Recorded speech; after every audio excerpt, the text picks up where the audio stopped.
दोस्तों नमस्कार। मैं श्यामनाथ यादव अम्बेडकरवादी।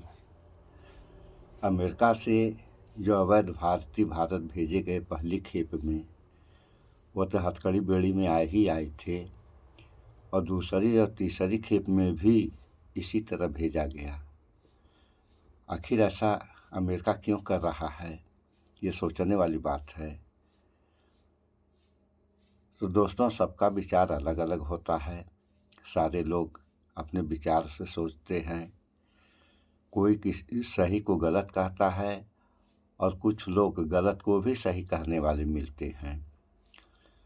तो हमारे समझ में या हमारा विचार जहाँ तक है, तो हमारे समझ में तो ये आ रहा है कि अमेरिका ने भारत को आतंकवादियों वाली सूची में डाल दिया है। इस कारणवश वह भारतीयों को हथकड़ी और बेड़ी, कमर में जंजीरें भी बांध रहा है। इतना तो इतना,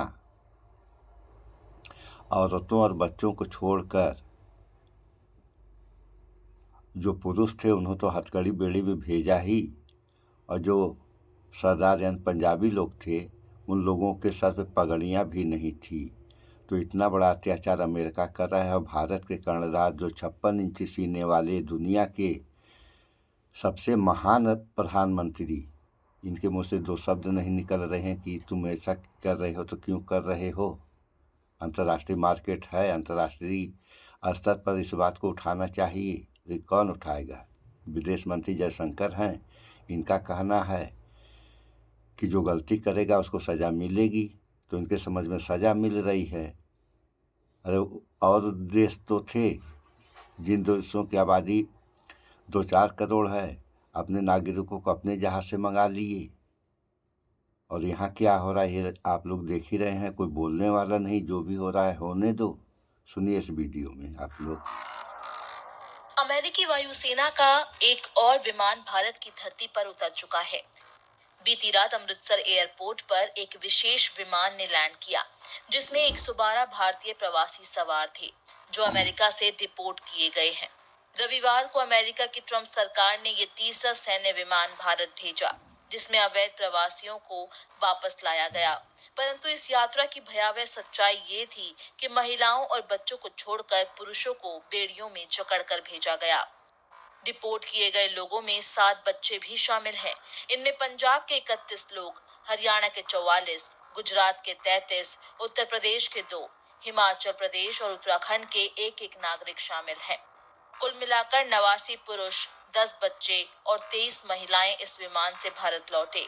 रात करीब 10:04 पर अमेरिकी सैन्य विमान ने अमृतसर एयरपोर्ट पर लैंड किया। इसके बाद पुलिस ने प्रवासियों को अपने वाहनों में बिठाया और उन्हें सीधे उनके घर तक छोड़ने का इंतजाम किया। दिलचस्प बात ये रही कि इस बार एयरपोर्ट पर उनका स्वागत करने के लिए कोई परिजन मौजूद नहीं था। पुलिस द्वारा पहले ही परिवार वालों को सूचना दे दी गई थी कि वे उनके प्रियजनों को सीधे उनके घर पहुंचा देंगे। जब इन भारतीयों से उनकी यात्रा के बारे में पूछा गया तो उनकी आंखों में अत्याचार और संघर्ष की दास्तां झलक रही थी। अमेरिका से वापस भेजे गए इन प्रवासियों ने खुलासा किया कि कैसे उन्हें भारत लाया गया। वहाँ से बाई एयरफोर्स के जहाज में, हाँ जी, हथकड़ियों से बांध कर, और जब यहाँ जहाज लैंड होने वाला तो उससे 15 मिनट पहले खोली थी। ਜਦੋਂ ਤੁਹਾਨੂੰ ਉੱਥੋਂ ਲੈ ਕੇ ਇੰਡੀਆ ਆਉਣਾ ਸੀਗਾ, ਪਤਾ ਸੀਗਾ ਕਿ ਇੰਡੀਆ ਲੈ ਕੇ ਜਾ ਰਹੇ ਨੇ? ਨਹੀਂ ਜੀ, ਸਾਨੂੰ ਨਹੀਂ ਦੱਸਿਆ ਜੀ ਇਹ ਗੱਲ ਵੀ ਇੰਡੀਆ ਲੈ ਕੇ ਚੱਲੇ ਆ। ਸਾਨੂੰ ਰਸਤੇ ਦੇ ਵਿੱਚ ਦੱਸਿਆ ਜੀ ਵੀ ਇੰਡੀਆ ਚੱਲੇ ਆ ਆਪਾਂ। ਉੱਥੋਂ ਕਿੱਦਾਂ ਲੈ ਕੇ ਆਏ ਤੁਹਾਨੂੰ? ਸਾਨੂੰ ਕੈਂਪ ਦੇ ਵਿੱਚੋਂ ਜੀ ਹੱਥਕੜੀਆਂ ਲਾ ਕੇ, ਹੱਥਾਂ ਨੂੰ ਪੈਰਾਂ ਨੂੰ ਹੱਥਕੜੀਆਂ ਲਾ ਕੇ ਲੈ ਕੇ ਆਏ ਜੀ। ਤੇ ਜਹਾਜ਼ੇ ਦੇ ਵਿੱਚ ਬਿਠਾਇਆ ਸੀਗਾ? ਹਾਂਜੀ, ਜਹਾਜ਼ ਦੇ ਵਿੱਚ ਵੀ ਬਿਠਾਇਆ, ਪਰ ਉਹਦੇ ਵਿੱਚ ਵੀ ਇਹਨਾਂ ਨੇ ਹੱਥਕੜੀਆਂ ਨਹੀਂ ਖੋਲੀਆਂ, ਹੱਥ ਦੀਆਂ ਤੇ ਪੈਰਾਂ ਦੀਆਂ ਨਹੀਂ ਖੋਲੀਆਂ ਜੀ ਇਹਨਾਂ ਨੇ। कितना समा लग गया जहाज में ਇੱਥੋਂ तक आउंदे? 48 घंटे लग गए जी। दरअसल अमेरिका में अवैध तरीके से रह रहे प्रवासी भारतीयों को वापस भेजा जा रहा है। बीते शनिवार को 116 लोगों को भारत भेजा गया था। महिलाओं, बच्चों को छोड़कर सभी पुरुषों को हाथों में हथकड़ियां और पैरों में बेड़ियां डाली गई थी। शनिवार को 5 घंटे की जांच पड़ताल के बाद इन लोगों को पुलिस की गाड़ियों के माध्यम से घरों तक पहुंचाया गया। दरअसल पुलिस द्वारा इन्हें मीडिया से दूर रखा गया था। इससे पहले 5 फरवरी को 104 अप्रवासी भारतीयों को भेजा गया था।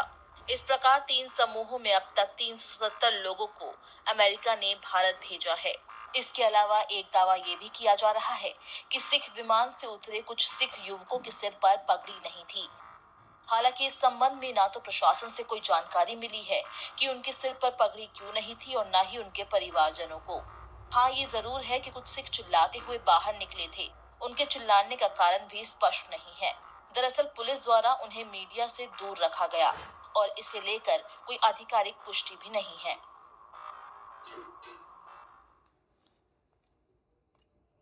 सुन लिया आप लोगों ने, कहाँ चले थे विश्व गुरु बनाने और कौन सा गुरु बन रहा है ये आप लोगों के सामने है दोस्तों। यही हाल रहा तो आने वाले समय में इस देश और इस देश की जनता का क्या होगा, ये सोचने वाली बात है।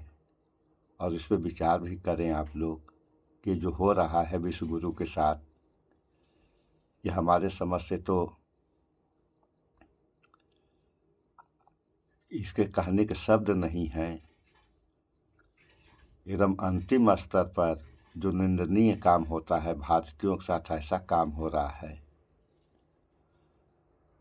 और यहाँ के कर्णधारों को मजबूती से आवाज़ उठानी चाहिए, भैया ये जो आप कर रहे हो क्या कर रहे हो, ये जो हो रहा है सही नहीं हो रहा है। तो मैं क्या बताऊं, मेरे पास तो ऐसे शब्द ही नहीं हैं। सो इस वीडियो में इतना ही। स्वच्छता अपनाएं, शुद्ध खाएं, स्वस्थ रहें, शिक्षित बने। जय विज्ञान, जय संविधान। नमस्कार।